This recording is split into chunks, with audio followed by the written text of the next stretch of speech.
বাড়ির ভেতর থেকে উদ্ধার হলো এক বৃদ্ধের ঝুলন্ত দেহ। পশ্চিম মেদিনীপুর জেলার নারায়ণগড়ে এক বৃদ্ধের অস্বাভাবিক মৃত্যুকে কেন্দ্র করে চাঞ্চল্য ছড়িয়েছে।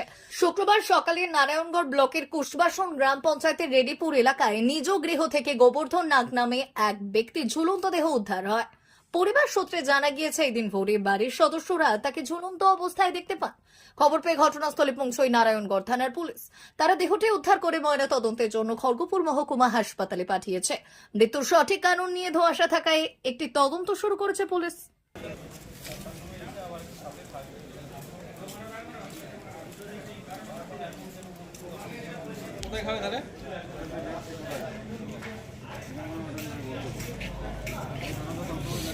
অনেক হুম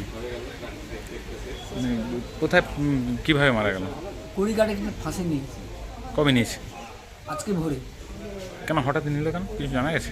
না, ওর একটা অসুবিধা ছিল বলতে চোখের প্রবলেম, নিজেকে বিরক্ত বোধ করতো বাঁচতে, এরকম একটা ব্যাপার ছিল। কি নাম যে মারা গেছে? গোবর্ধন নাগ, বাড়ি?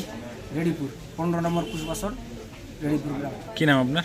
আমার নাম বিষ্ণু বড়ে, কে হন? কাকু হয় গ্রামে। নবম শিক্ষাবর্ষে ভর্তি চলছে পণ্ডিত ঈশ্বরচন্দ্র বিদ্যাসাগর মিশন স্কুল, ফুলকেরিয়া, ঠাকুরচক, পশ্চিম মেদিনীপুর। আমাদের বিদ্যালয়ের প্রধান বৈশিষ্ট্য শিশু কেন্দ্রিক পঠন পাঠন সহ সিবিএসই সিলেবাসে পাঠদান। ছেলে মেয়ে উভয়ের জন্য নার্সারি থেকে ষষ্ঠ শ্রেণী পর্যন্ত স্মার্ট ক্লাসের মাধ্যমে বিশেষ প্রশিক্ষণ দেওয়া হয়।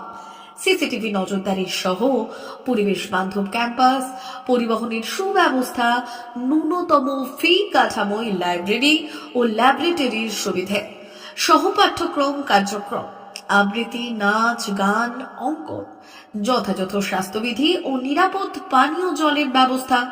এছাড়াও আউটডোর গেমসের জন্য বিশাল খেলার মাঠ রয়েছে।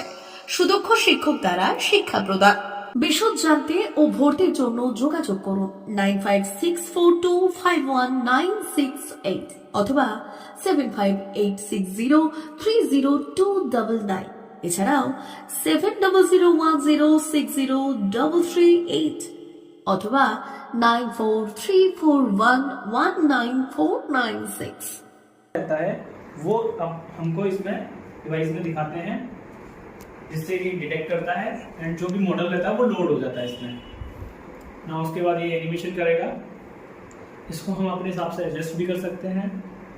मैं पास लेके जाऊंगा तो ये बड़ा हो जाएगा, और जितना मैं दूर लेके जाऊंगा ये छोटा हो जाएगा। और मैं इसको 360 रोटेट भी कर सकता हूँ, हर एक एंगल से मैं इसको दिखा भी सकता हूँ।